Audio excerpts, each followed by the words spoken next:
Tessalonicenses, 2 Tessalonicenses. Hein? Dá para quê? Não, Vilaça. Não sou o Vilaça primeiro, né? Nem Carmelengo eu não posso ser, que geralmente eles escolhem um cardeal para ser o Carmelengo, né? Para ninguém participar da vida do Papa. O Carmelengo é nome do governante do Papa. E muitos Carmelengos já mataram o Papa. Isso é uma promiscuidade tremenda, irmãos. Olha, vocês sabem, o Bento XVI não aguentou o rush da imoralidade. Pastor, mas eu acho que ele renunciou porque ele deve ter aceitado Jesus. Porque ele viu tanta coisa. Quem sabe? Não, você sabe, eu estive pensando esta noite, depois que estudava tantos papas, né? Um papa renunciar só se ele for muito pressionado. Eu não sei qual tipo de pressão que ele aguentou. Ou ele descobriu a verdade, né? Mas ele está com 86 anos, não dava mais mesmo, não. Ele não quis ir para o inferno, já estava vendo a morte. Então, quem sabe, né? Agora, então, vamos ler o primeiro capítulo, certo? Vamos fazer uma coisa? Vamos mandar alguns irmãos ler. Nós vamos ler 2 Tessalonicenses todo agora, hein? Deixa eu dizer para vocês. Vamos fazer o seguinte.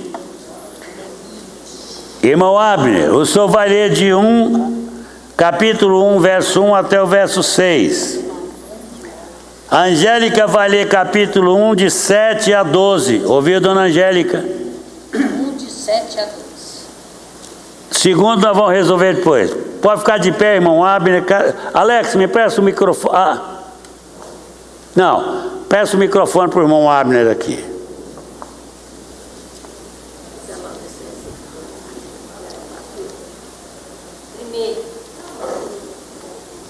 Deixa apanhar aqui, irmão Abner.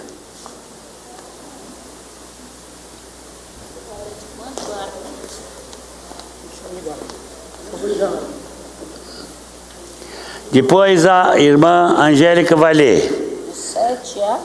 Nós vamos ler a epístola toda hoje. 7 a 12, né?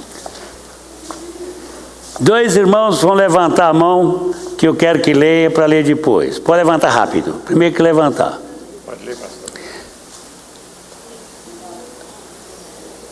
Bimbato, vai ler. Quantos versos são, Bimbato? Para aí, irmão, abre, faz essa divisão aqui. Depois eu faço o terceiro.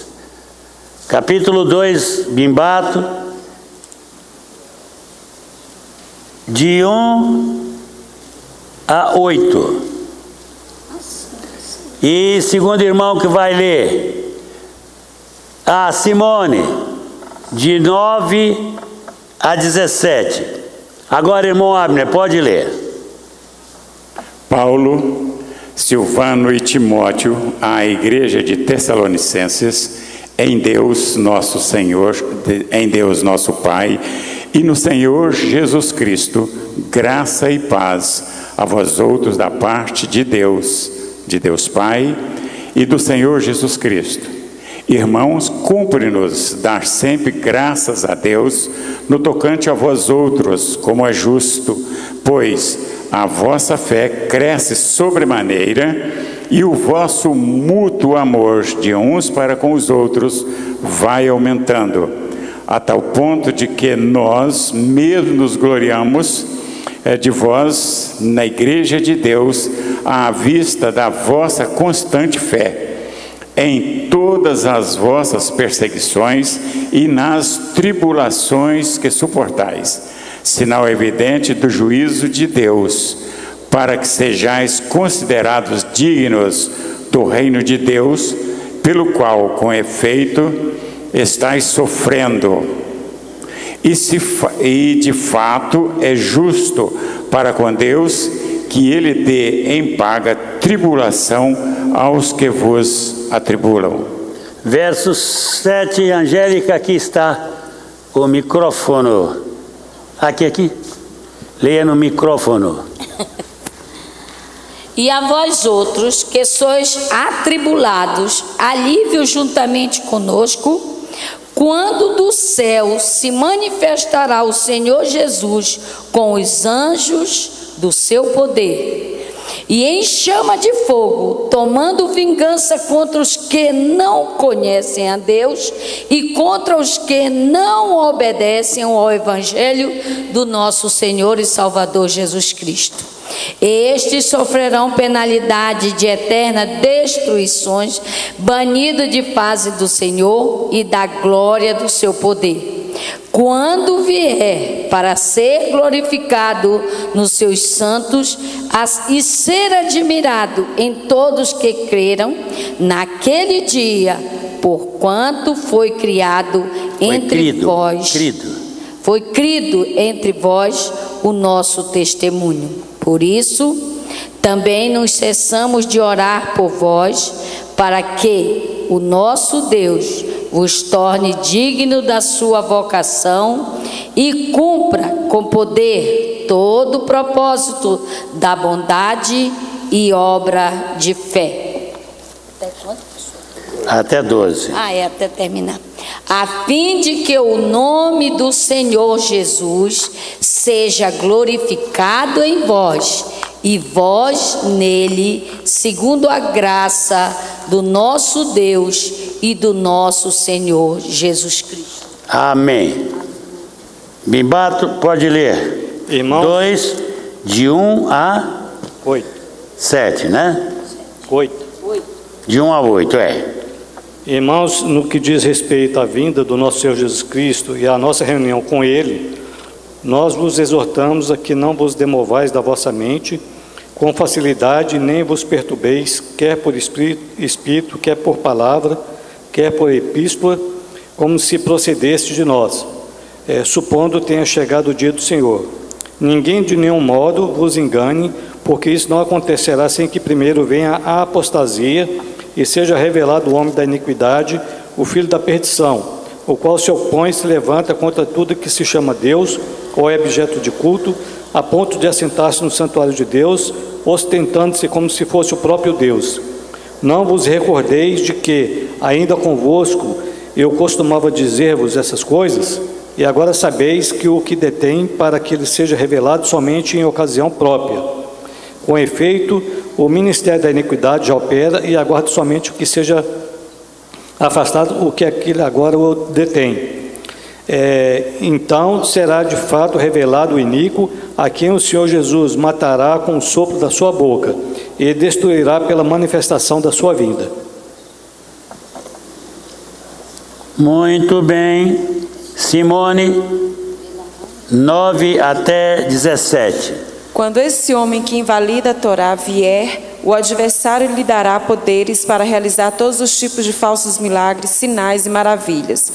Ele o capacitará a enganar de todas as formas ímpias os que rumam à destruição, porque não receberam amor pela verdade que poderia salvá-los. Esta é a razão pela qual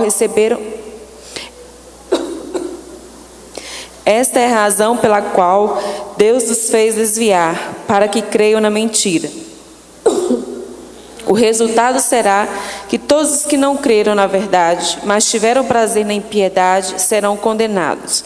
Nós, porém, devemos continuar a agradecer a Deus sempre, irmãos amados no Senhor, porque Ele os escolheu como primeiros frutos para a libertação, dando-lhes a santidade originada no Espírito e na fidelidade procedente na verdade. Ele os chamou para isso, por meio das boas obras, para que vocês pudessem ter a glória de nosso Senhor Yeshua, o Messias. Portanto, irmãos, permaneçam firmes, apegando-se às tradições que lhes foram ensinadas por nós, quer tenham sido ditas por nós, quer escritas em carta.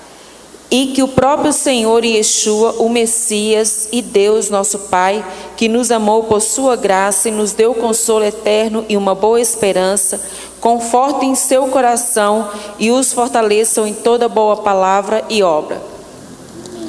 Muito bem, agora o capítulo 3. Nós temos conosco hoje o pastor Joel. Pastor Joel, fica de pé, por favor. Dá-me o microfone aqui. Tessalonicenses 3. Sua bilhete está muito pequenininha. Lê aqui na minha que está maior. 3, deixa eu ver quantos versos são. 2 Tessalonicenses, 18 versos. Então o senhor vai ler capítulo 3, de 1 a 6. Depois que o senhor ler aqui, nós vamos mudar, porque essa Bíblia continua lá. Finalmente, irmãos, orai por nós, para que a palavra do Senhor se propague e seja glorificada, como também está acontecendo entre vós. E para que sejamos livres dos homens perversos e maus, porque a fé não é de todos. Todavia, o Senhor é fiel. Ele vos confirmará e guardará do maligno. Nós também temos confiança em vós no Senhor, de que não só estáis praticando as coisas que vos ordenamos, como também continuareis a fazê-las. Ora, o Senhor conduza o vosso coração ao amor de Deus e à constância de Cristo. Nós vos ordenamos, irmãos, em nome do Senhor Jesus Cristo, que vos aparteis de todo irmão que ande desordenadamente e não segundo a tradição que de nós recebestes. Amém. Amém, obrigado, pastor. Muito bem, agora de 7 a 12. 7 a 12. O Ednei, leia de 7 a 12. 2 Tessalonicenses 3, de 7 a 12. Aqui.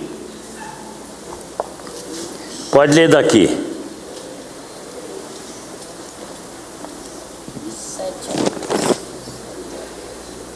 Porque vós mesmos sabeis que deveis imitar-nos, pois que não nos portamos desordenadamente entre vós, nem comemos de graça o pão de ninguém. Antes, com labor e fadiga, trabalhamos noite e dia para não sermos pesados a nenhum de vós.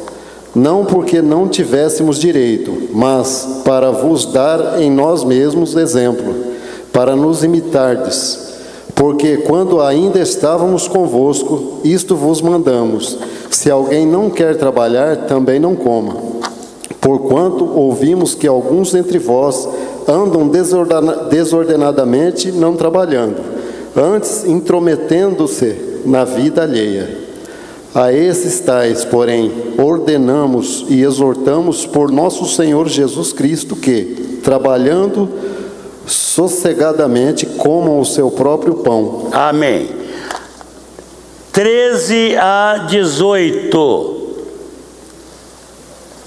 13 a 18. Eunice. Aqui, Eunice. Vem cá, Eunice. Irmã Eunice lerá agora de 13 a 18. Quase foi o Modesto, hein? 13 a 18. E vós, irmãos, não vos canseis de fazer o bem. Caso alguém não preste obediência à vossa palavra, dada por esta epístola, notai-o, nem vos associeis com ele, para que fique envergonhado. Todavia, não o considereis por inimigo, mas adverti-o como irmão. Ora, o Senhor da paz, Ele mesmo, vos dê continuamente a paz em todas as circunstâncias. O Senhor seja em todos vós. A saudação final? A saudação é do próprio punho, Paulo. Este é o sinal em cada epístola. Assim é que eu assino. A graça de nosso Senhor Jesus Cristo seja com todos vós. Amém. Aleluia. Muito bem, agora vamos lá, irmãos. Vamos ver nosso estudo breve desta manhã, né? Nós temos 1 hora, né? Muito bem, então vamos lá. Vamos começar no capítulo 1. Capítulo 1, na nossa revista tem cena 1. Trata da vinda de Cristo, consolo na perseguição. Vamos lá para o capítulo 1. Vamos ver o que de importante aí, na leitura que fizemos nesta manhã. O que chamou a sua atenção. Vamos deixar a saudação, porque Paulo, Timóteo e Silvano são os que estão saudando a igreja de Tessalônica, 1 ano depois que a organizaram, mais ou menos 1 ano e meio, eles receberam essa segunda epístola. É interessante que, se vocês forem lá atrás observar na epístola 1, vocês vão ver que Paulo está muito feliz.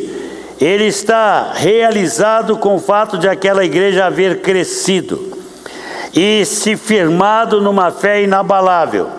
Mas agora ele continua na sua ação de graça a falar daquele povo em termos do seu crescimento. E aqui nós temos ação de graças, de 3 até 12. E Paulo diz: irmãos, cumpre-nos dar, verso 3, capítulo 1, cumpre-nos dar sempre graças a Deus no tocante a vós outros, como é justo, pois a vossa fé cresce sobremaneira, e o vosso mútuo amor de uns para com os outros vai aumentando. Veja que esta igreja começou bem, continuou bem, e aqui ela está muito bem. Por quê? Paulo diz para aquela igreja: dou ação de graças por vocês, irmãos, e isto é justo, pois a vossa fé cresce sobremaneira. Vocês já pensaram uma igreja que de crescente fé, permanentemente ela se firmava, estabelecia na fé, firme em Cristo cada vez mais. E ele diz: pois a vossa fé cresce sobremaneira. É interessante, quando a fé de uma igreja cresce na fé, ela amplia o lugar da sua tenda, ela cresce também numericamente. E aquela igreja estava, por força do seu crescimento na fé, crescendo em todos os sentidos. E isso arranca de Paulo os seus elogios e as suas bênçãos e ação de graças por ela. Mas não é só a fé que cresce. Quando crescemos na fé, consequentemente nós vamos crescer como? Irmãos, isso é muito sério. Olha aí, ele diz: vocês continuam crescendo no vosso amor mútuo de uns para com os outros. Este amor vai aumentando. Irmãos, qual é a pressão do nosso amor? Qual é o grau de crescimento do nosso amor? Será que de 1 a 10 nós teríamos uma boa nota no crescimento em amor? Quando uma igreja cresce em amor, o que acontece com ela?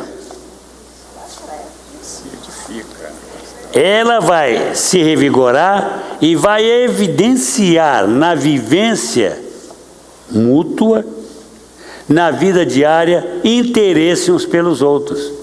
Não é interessado em fazer fofoca, não. É interessado na vida do irmão. Por exemplo, uma igreja que cresce. Vamos pensar aqui, Maria Luísa, uma igreja que está mesmo. Os crentes estão em plena comunhão. Os crentes se conhecem, se amam. O que vai acontecer? Se a Cal tiver um problema na casa dela e ela não tem empregada, está com os filhos, com o marido lá, roupa suja, toda roupa suja, e alguém vai fazer uma visita para ela e de repente a Cristina vai visitar. A Carol descobre que a roupa da casa dela está toda suja. O que você ia fazer? Chamar uma irmã, vamos lavar a roupa da irmã. Também a sua cozinha está desarrumada, a casa dela, ela está com um problema, não pode trabalhar uns 3 dias, a casa dela não está bem. Vamos lá, Giralcina, vamos lá, Beth, vamos arrumar a casa da irmã Cal. Aleluia. Oh, como isso é bom. Sexta-feira eu fui fazer limpeza lá na minha casa. A mulher me colocou para fazer limpeza. Enquanto ela arrumava uma coisa, eu fui para os banheiros, irmão, lavar banheiro. Lavar banheiro, que coisa aborrecida, né? Eu lá de 4 pés esfregando o chão, lavando as paredes. E água de banheiro é a coisa mais difícil de tirar. Vocês já viram que pedreiro nunca acerta que a água corra para o ralo. Oh, que coisa trágica. Pedreiro põe água contra o ralo. Já viu isso, Modesto? E isso para a gente lavar banheiro é um sufoco. Lavar banheiro, lavei os azulejos, lavei os vidros do box. Ficou lindo, irmão, cheiroso. Mas eu fiquei num estado, tive que tomar um remédio por causa da dor na coluna. Quem dera que minha irmã fosse lá visitar e lavasse o meu banheiro, que coisa boa. Eu não ia brigar, não. Eu ia bater, eu ia aplaudir. Então, irmãos, uma igreja que cresce, ela divide sofrimentos, ela divide tarefas, ela divide preocupações. Preocupar com as filhas do Ednei não é dele e da Amélia só não, das tias e da igreja. Preocupar com os filhos da Cal é de todo mundo. Preocupar com os filhos do Carlos é de todo mundo. Não adianta você dizer que ama o Carlinhos, Maurício, e ver o filho dele sofrendo, angustiado, briguento e não faz nada. Aquela igreja não, aquela igreja era uma igreja que crescia no amor mútuo, amor fraternal. Ela compartilhava, aleluia, pelos Tessalonicenses. E ele diz: olha, e a tal ponto vocês estão crescendo que nós mesmos nos gloriamos de vós nas igrejas de Deus. Não, nós temos espalhado a notícia do vosso amor, da vossa fé crescente. E ele diz: olha, à vista da vossa constante fé, etc., amor, nós temos espalhado as notícias por todas as igrejas. Aí ele diz no verso 5: sinal evidente do reto juízo de Deus, para que sejais dignos do reino de Deus, pelo qual com efeito estáis sofrendo. Agora, aqui no finalzinho do verso 4 ele diz: em todas as vossas perseguições e nas tribulações que suportais, vocês estão crescendo na fé. Vocês estão enfrentando isto com muita fé, aleluia, e o mundo sabe disso. Agora, irmãos, vamos para frente.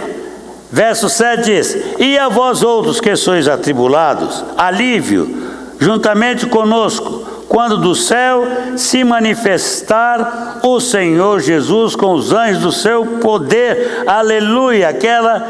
Paulo está lembrando-vos que Jesus vai se manifestar outra vez. Ele vai voltar, e isto vai ser gozo e livramento para eles. E ele diz que ele vem com os anjos do seu poder em chama de fogo, tomando vingança contra os que não conhecem a Deus, contra os que não obedecem o evangelho do nosso Senhor Jesus Cristo. Irmãos, precisamos saber algumas verdades. Vocês sabem que a minha mãe foi um problema para aceitar a salvação em Cristo. Sabe por quê? Por causa de um crente. Desses crentes que quer banalizar a salvação, querendo ganhar ponto com a minha mãe e com a minha família. Ele foi lá em casa e soltou esta besteira para minha mãe: se há uma mulher que merece o céu pela sua bondade e dedicação à família, é a senhora Dona China, porque o apelido da minha mãe era China. Ela tinha uma cara assim meio chinesada, então era China. Era Niversina, mas chamavam de China. Pois a China quase foi para a China do inferno, por causa dessa palavra. Ela se agarrou a isso, que quando alguém ia pregar o evangelho para ela, quantas vezes eu falava para minha mãe: ah, mas o seu Geraldo Lacerda disse que eu vou para o céu. Eu digo: a senhora vai para o céu da boca da onça. Porque a senhora está pensando que pobreza, miséria e simplicidade leva alguém para o céu. Não leva. Bondade humana não leva ninguém para os céus. E esqueça, se os seus parentes são bonzinhos, mas não são salvos ainda, fique calada, não fale nada. Fale para ele que a justiça pessoal não leva ninguém para os céus. Que a bondade pessoal não leva ninguém para os céus. Que justiça pessoal não leva ninguém para os céus. No céu só entra quem? Salvos. Salvos por quem? Não é salvo dos tiros ali, não. Salvo por Cristo. Não tem esse negócio de adulação, não, irmãos. Se os seus estão perdidos, não os engane.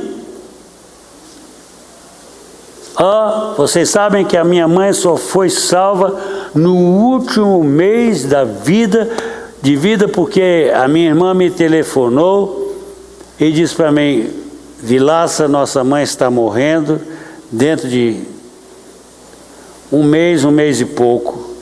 Eu digo: é? Aí eu telefonei para um pastor amigo meu, desses bem teimosinhos,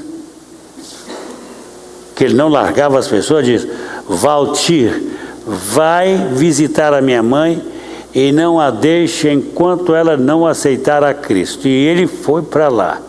Semana inteira que eu dei, ele ficava na cabeceira dela. Até o dia que ela disse: Pastor Valtir, eu aceito Jesus Cristo como meu Salvador. E ele fez a oração com ela, de aceitação. Daí poucos dias ela entrou em coma e morreu. Se ele não vai lá, ela tinha se perdido. Por causa da conversa fiada de um crente.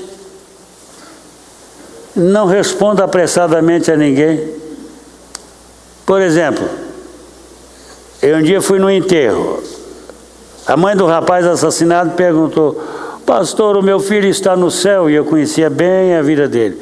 Eu disse: querida, eu não tenho certeza absoluta. Por quê? Eu disse para ele: eu tenho problema, porque ele nunca aceitou a Jesus. E esse é um problema. Mas ele era um bom rapaz, eu digo: aí já é um problema de Deus, não é meu. Eu não pus o filho dela no céu, mas não condenei ao inferno, porque ele já estava condenado. Meus irmãos, isso é muito sério. Agora, se você não sabe que seu filho, seu genro, sua nora, seu neto é salvo, ore por ele, chore por ele, lamente com ele, fale com ele. E vou dizer a prece. Irmãos, olha, alguém tem me perguntado muito: pastor, o senhor viu aquelas coisas na televisão? Não vi. No computador, não é televisão não, computador. Mas ontem eu parei para ver isso, porque estão me perguntando muito, então eu parei para ver.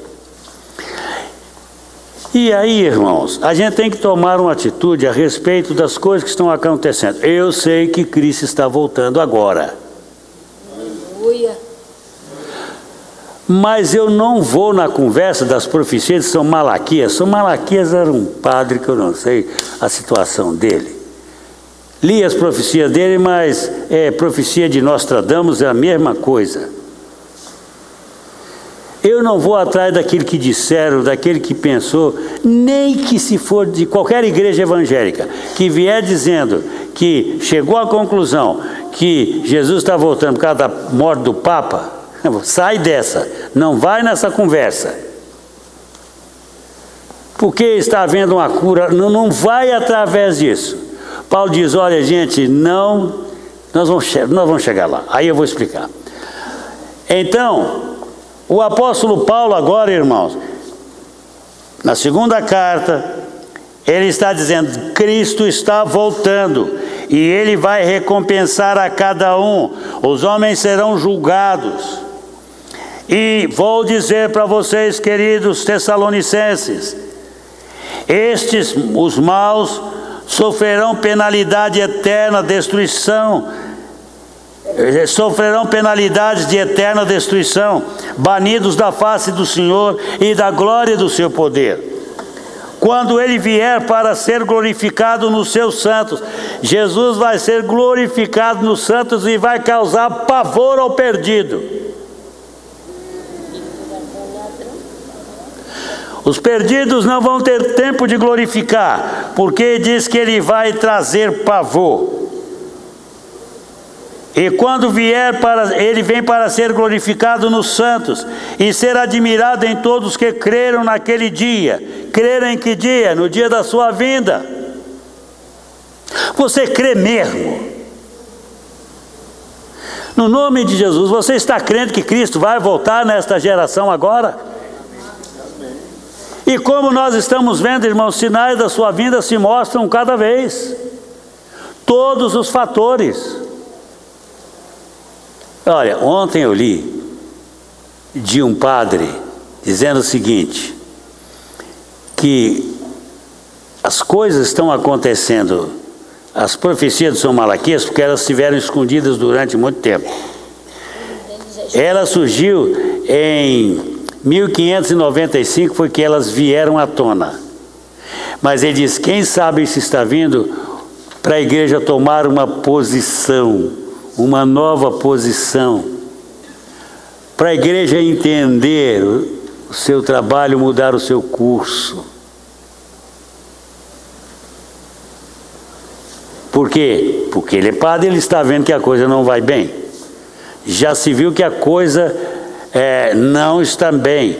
O ministério da Igreja Católica está podre dos cardeais para baixo. O que tem de pedofilia entre os padres, bispos e até cardeais é muito sério. Um cardeal desses que estão aí agora e que nem foi escolhido para ser eleitor do Papa, ele fez uma confissão de culpa total, meia culpa. O bispo do Canadá, exatamente ele, pela sua culpa e pecados sexuais. Um velho, gente. Pode entender um jovem, mas um velho fazendo loucura e um religioso fazendo loucura, destruindo a vida daqueles que foi chamado para construir. Vocês já pensaram, eu, Vilaça da Silva, sendo um pedófilo, um homem que foi chamado para construir o caráter dos outros, de repente se torna uma desgraça na vida dos outros. Desgraça para sempre. Isso, pedofilia é a pior desgraça que existe.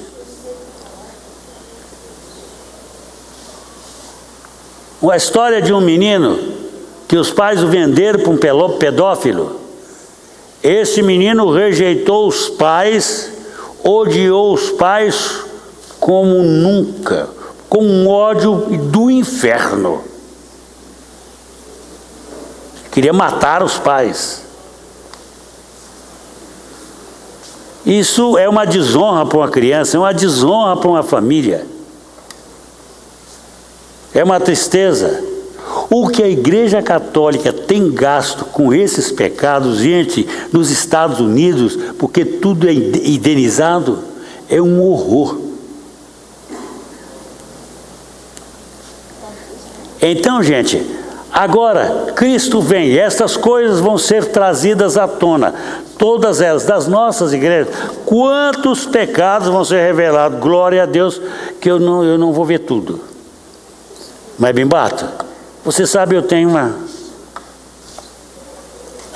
convicção de que o meu julgamento, o meu acerto final para galardão vai ser à vista de todo mundo. E todo mundo vai ser uma espécie de filme da minha vida que vocês vão ver. puxa vida, esse pastor ficou conosco 23, 24, 30 anos e nos enganou. Naquele dia, lá no céu, isso era horroroso. Eu vou ter um pastor vai ter um julgamento selecionado, líder vai ter um julgamento especial. O que eu fiz? O que eu fiz com a minha vocação e na minha vocação? É por isso, irmãos, que eu tenho muito cuidado com a minha integridade moral e espiritual. A coisa é séria, é muito séria. Nós estamos falando de padre, mas no nosso meio também isso está graçoso. Eu fui visitado por alguém nessa semana que é um líder. Inclusive veio me convidar para voltar para a denominação. E a palavra dele, nós precisamos de você lá. Eu digo, fica aí quieto. Você quer andar comigo? Vamos orar juntos, vamos estar. Mas isso não é assunto que eu lhe dê resposta agora. Mas, irmão Abner, você sabe que há um estado no Brasil que os batistas quebraram por roubos, por desvio de dinheiro. A denominação ficou numa dívida tal, não podia pagar, estava sendo cobrada. Ela passou tudo o que possuía para uma outra denominação, para que aquela denominação pagasse todas as dívidas deles. E ela ficou na pobreza. Pobre embaixo. Sabe por quê? Pecado no meio dos líderes. Vocês já pensaram, gente, o que significa isso?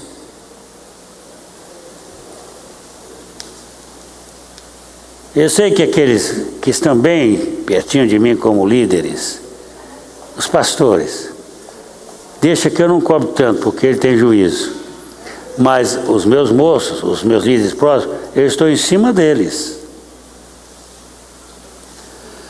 Irmãos, porque o juízo de Deus vai ser, na vinda de Cristo, vai ser um horror para aqueles que estão com a vida torta. E ele diz, por isso não cessamos de orar por vós. Vamos para o capítulo 12, agora sim. Capítulo 2, vamos com atenção. Capítulo 2 de Filipenses, segunda carta de Filipenses, capítulo 2, verso 1. Irmãos, os que diz respeito à vinda do nosso Senhor Jesus Cristo e à nossa reunião com Ele, nós vos exortamos. Exortamos a quê? A que não vos demovais da vossa mente com facilidade, nem vos perturbeis, quer por espírito, que vem espírito de engano, quer por palavra, quer por epístola, por carta, como se procedesse de nós, supondo que tenha chegado o dia do Senhor. Não engane. Se alguém escrever para vocês, não leve em conta. Se alguém afirmar que eu escrevi sobre isso, que Jesus está vindo, não leve em conta, porque há condições, há exigências do próprio Deus para que o seu filho entre na história outra vez, e ele vai explicar agora como é a coisa. Então não demovais daquilo que vocês já sabem. Eu, quando estive aí com vocês, eu ensinei tudo para vocês. Lembrem do meu ensino. Não corra atrás de fulano disse que Cristo veio. Não vá lá não. Pode ficar.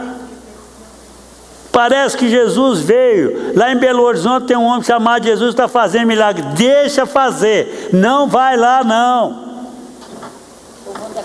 Aí ele vai dizer, olha bem, não, a que eu vos exortamos, a que não vos demovais da vossa mente, daquilo que vocês já têm na mente como doutrina. Não demovam da vossa mente com facilidade, nem vos perturbeis, quer por espírito, quer por palavra, nada que disser, nada que ouvirem, demovam vocês.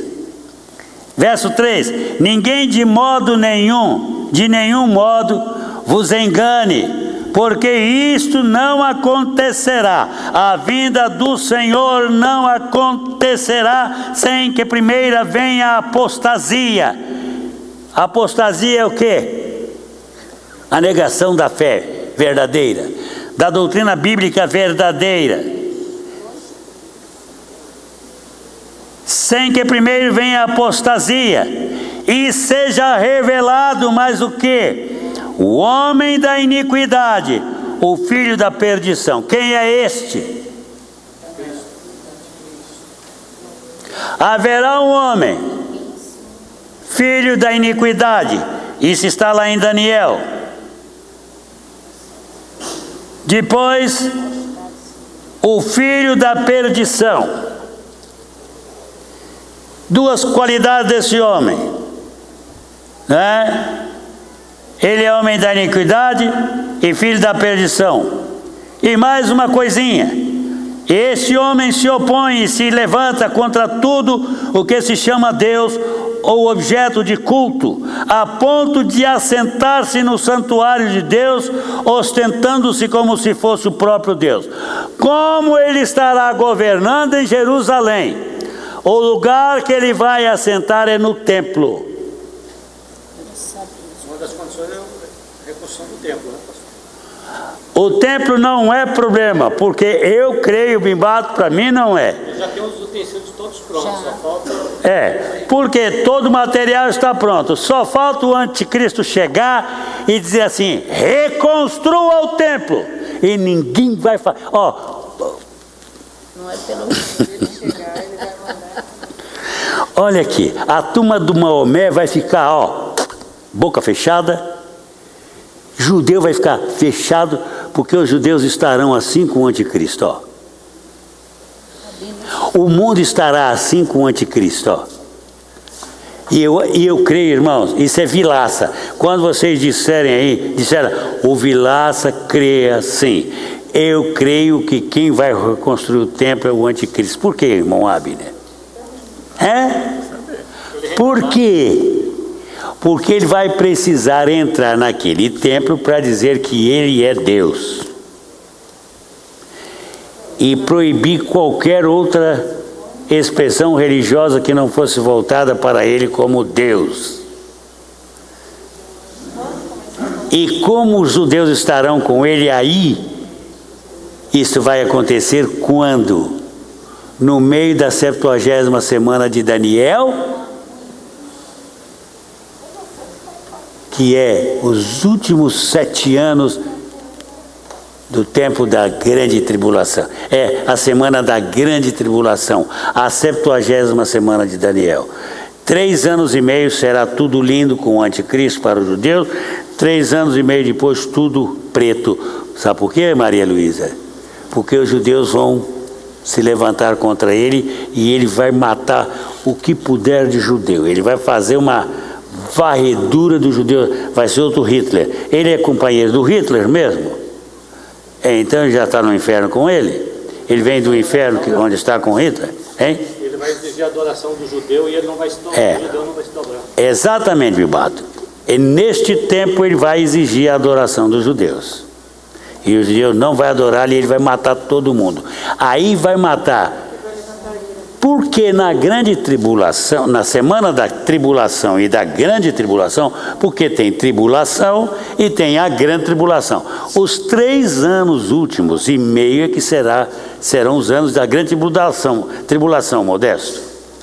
Então, exatamente na semana da tribulação é que vai a coisa ficar feia. Mas o que haverá na grande tribulação? Tem me perguntado, pastor, haverá conversões? Haverá. O Espírito Santo vai sair da terra com a igreja, mas ele vai continuar orientando. E vai haver. Ele não terá um ministério como o da igreja agora, mas ele intervirá na vida de alguns. Haverá conversão durante a grande tribulação. E então, gente, o que acontece é o seguinte: os judeus vão, neste tempo, fugir do anticristo, mas os judeus suportarão 3,5 anos de tremenda angústia e tribulação. Nunca houve na terra, e não haverá mais nenhuma, como esta. E o que acontecerá, Bimbato? Aí os judeus vão procurar solução espiritual. E ela vai vir quando? Quando Cristo entrar a segunda vez na história para confrontar-se com o anticristo. E ele vai matar o anticristo com a palavra da sua boca, ou com a espada da sua boca. Pastor, aquele filme Um Ladrão na Noite, conta a história do arrebatamento. Tem uma moça lá que ela era crente, mas não acreditava não levava a sério a vida cristã. A pregação do pastor. E aí ela fica, aí um dia os templos são tomados pelo anticristo e eles obrigam as pessoas a ir à frente para rejeitar Jesus e receber a marca. E se não receber essa marca, era admitida. Então, quer dizer, a pessoa vai ser salva com o próprio sangue dela. Tem duas opções. Ou vai receber a marca para viver mais um tempo aqui na terra, mas vai perder a salvação. Ou vai recusar a marca, mas vai morrer na vida. Vai perder o sangue, vai perder a vida. E aí ela fala assim, que antes ela era convidada a ir à frente para receber Jesus de graça e agora ir à frente. Agora, para receber Jesus, ela tem que pagar o sangue dela. Com a vida. É interessante. E esse negócio de arrebatamento, gente, é uma coisa muito séria. Esse negócio de segunda vinda de Cristo é o assunto mais sério da Bíblia e que o crente deveria centrar-se nele. Ele vai voltar. Porque aí nós seríamos livres de todo esse materialismo brutal que está acabando com o mundo, com as pessoas. Você sabe que o mundo que nós vivemos é o mundo mais depressivo da história dos homens de todos os tempos. Por quê? Por causa do materialismo, o mais ter. As pessoas são avaliadas pela conta bancária, pelos carros que tem, pelas casas que tem. Para lá, tem uma casa simples para você morar, não fica com coisa não, pondo teto de ouro na casa, porque tudo isso vai queimar. Vamos aguardar a vinda do Senhor, vamos nos equipar, vamos trabalhar enquanto é dia.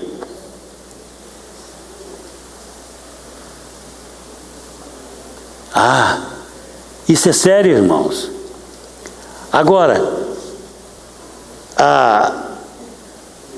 é muito sério o negócio de arrebatamento, segundo a vinda de Cristo. Eu tenho um livrinho que ele é separado, é especial, sempre eu volto a ler aquele livrinho. Disseram que Cristo veio esta noite. Jesus entra na história e há dois tipos de igreja no mundo. Dois tipos de igreja mostradas no livro. Cristo, disseram que Cristo veio esta noite. Há uma igreja tradicional, a igreja da elite da cidade grande, todo mundo ia para aquela igreja, jornalistas, filósofos, professores, todo mundo ia para aquela igreja, eram membros da igreja. O pastor era um homem muito respeitado, intelectualmente,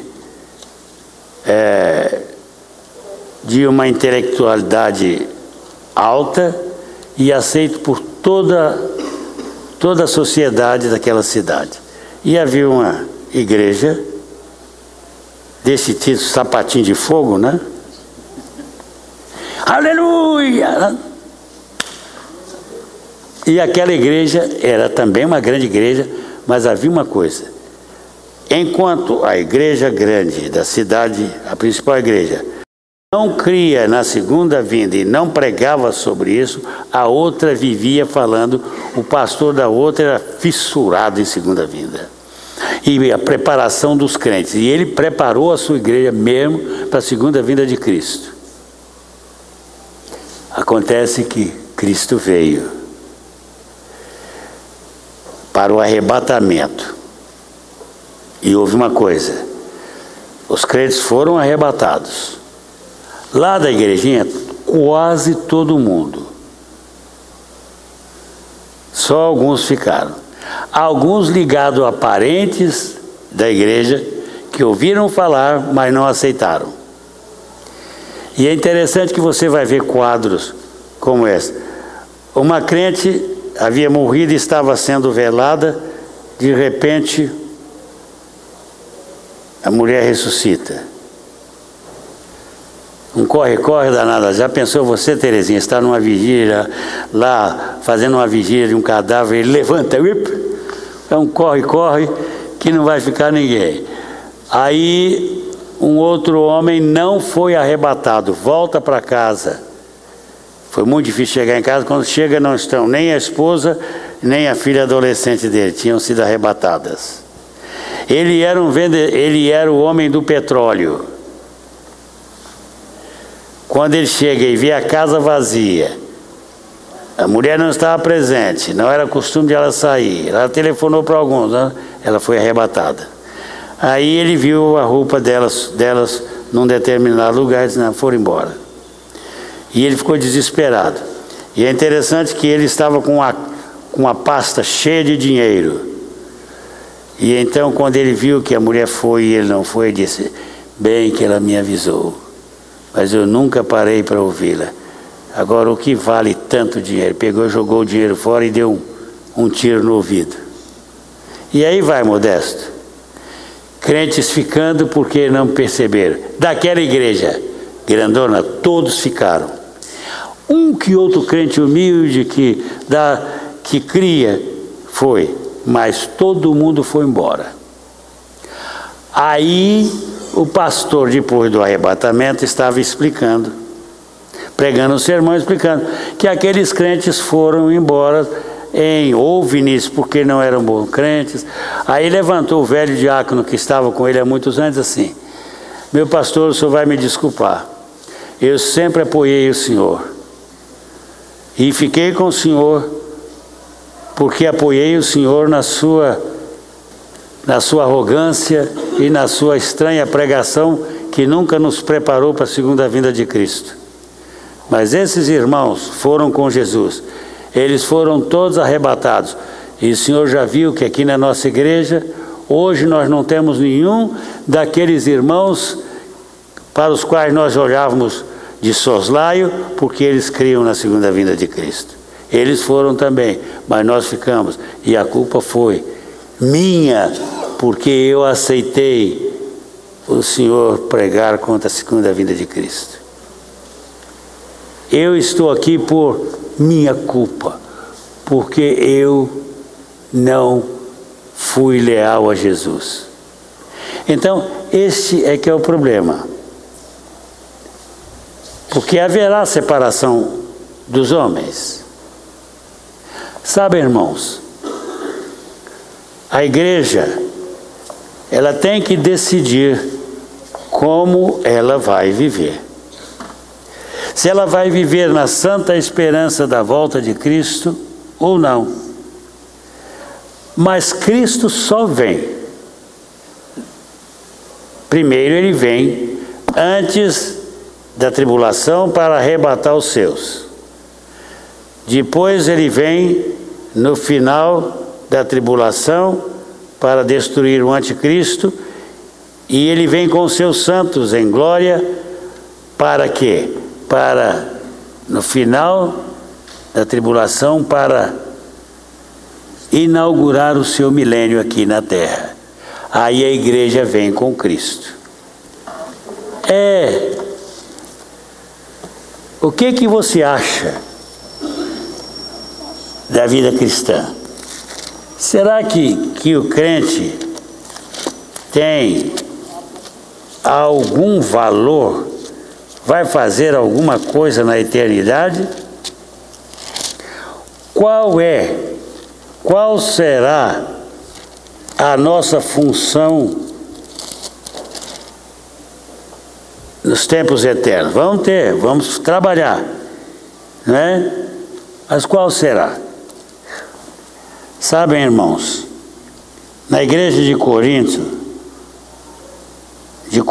há um problema lá entre os irmãos.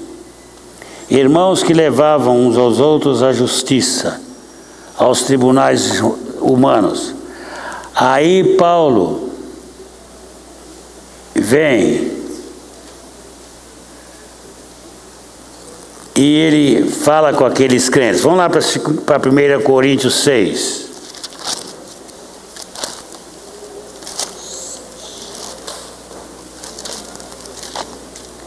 Primeira Coríntios 6.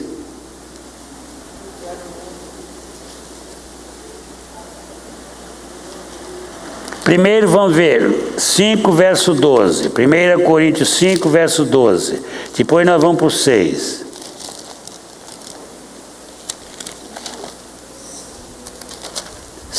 Acharam?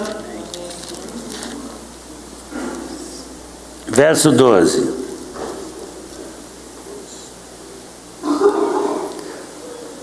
Paulo fala aqui de julgamento.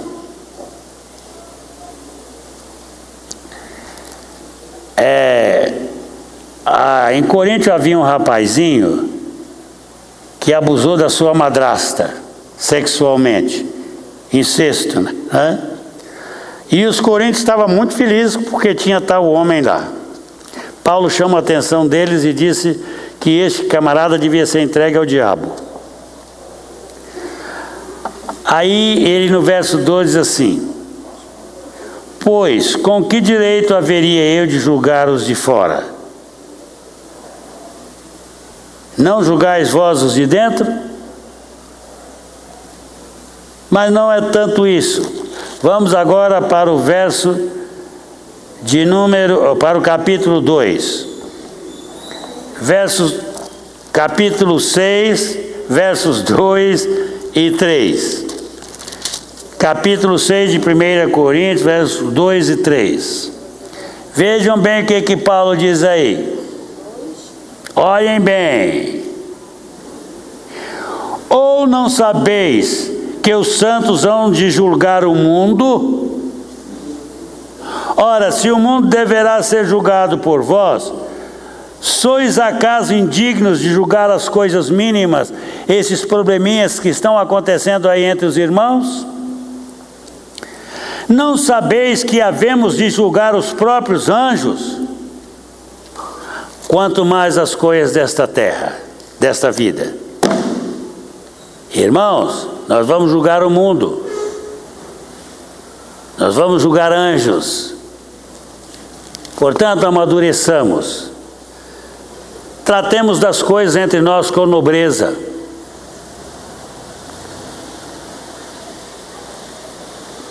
Quanta briga eu já vi em igreja.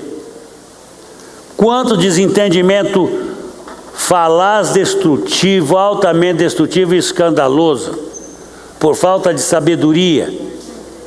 Pastores engalfinhando com ovelhas. Pastor chegando e mandando a ovelha calar a boca, senão ele ia bater nela. Não foi isso, irmão Abner?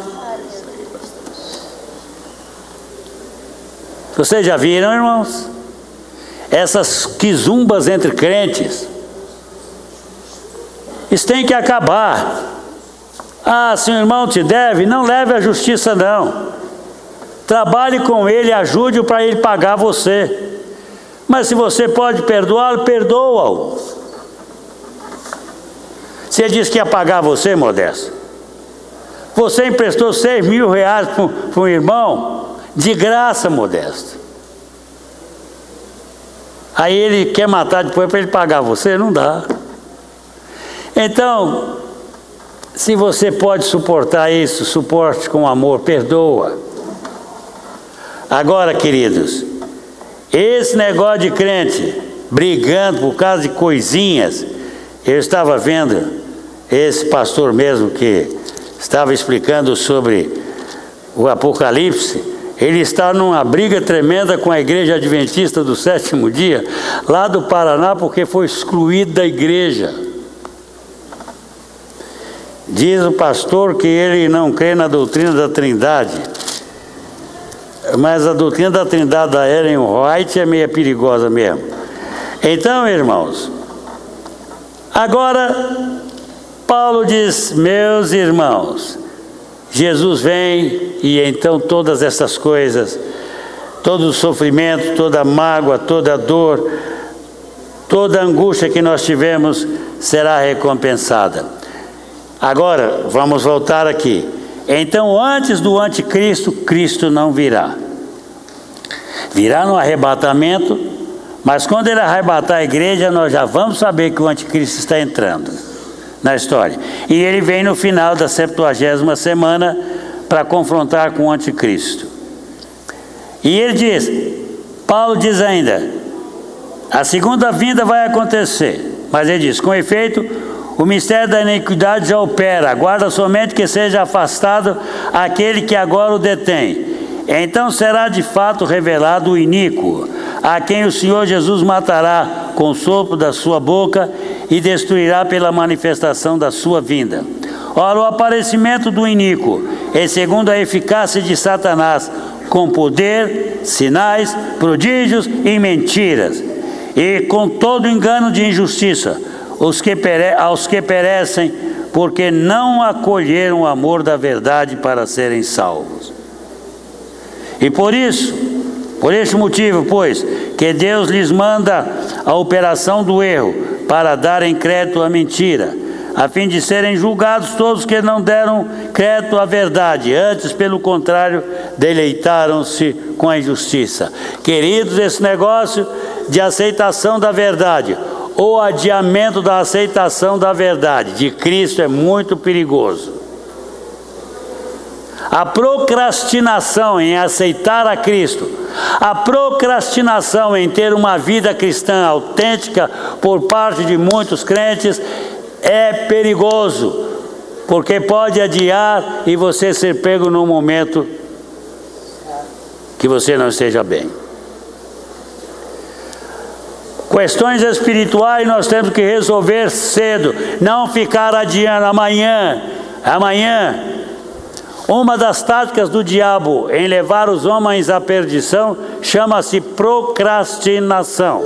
Ele leva as pessoas a procrastinarem a aceitação de Cristo até que Ele venha e essas pessoas não sejam salvas. Então, tratemos das nossas vidas. E uma coisa, não se deixe impressionar por informações de televisão, de computador. Cuidado, para que o engano não entre na vida de vocês. Vocês que trabalham com mídia aí, cuidado, é perigoso. Não vão atrás desses doutrinadores de mídia, porque eles são perigosos.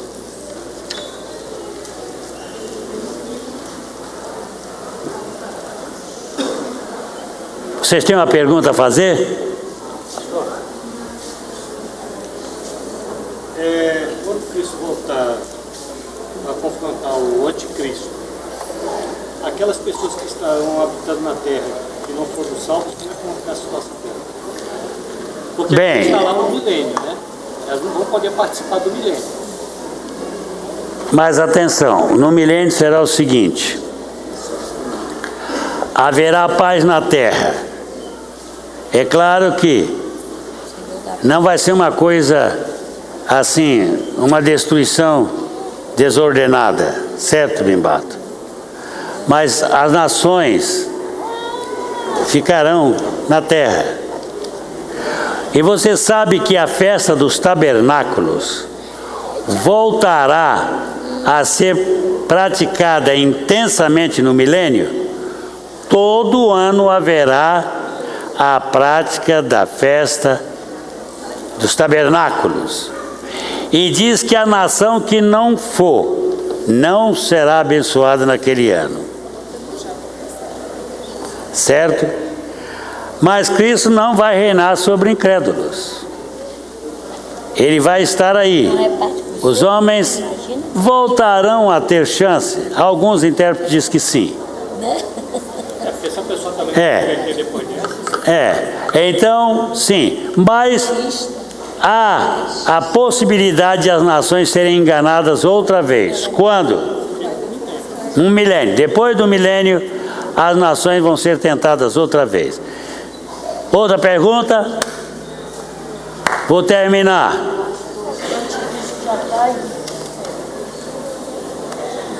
A outra pergunta? Eu tenho uma pergunta. Ouçam-me bem. Você está preparado para o arrebatamento?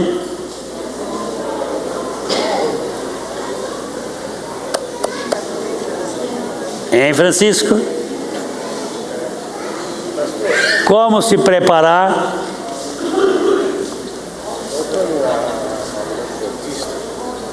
Por que tanta adoração e segue tanta ela? O quê? Seguem a? A escritura lá dos adventistas. Porque a Ellen White é a profecia por excelência dos adventistas do sétimo dia. Ela escreveu tudo o que eles fazem hoje. E há uma verdade, ela não pode ser contraditada por ninguém. Esse grupo que foi excluído da Igreja Adventista do Paraná agora tem muito a ver com a posição deles face à profetisa Ellen White, que é a principal do Adventismo. Foi ela que estruturou o sistema.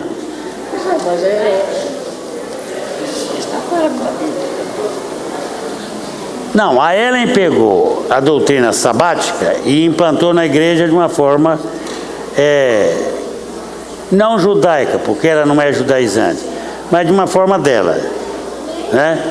E a Ellen White, ela tem uma coisa: para você ser salvo, você tem que guardar a lei. Então é Cristo e mais a lei, né? Porque é em Cristo que você pode guardar a lei. Se você tem Cristo, você vai guardar a lei. E a lei não é apenas sábado. A lei tem todo a ver com o quadro de moralidade. O sábado já cai, às vezes, nas práticas que não são essenciais. Alguns fazem isso, não é? Então, mas ela fica nisso. Você tem que guardar a lei, porque se você não guardar a lei...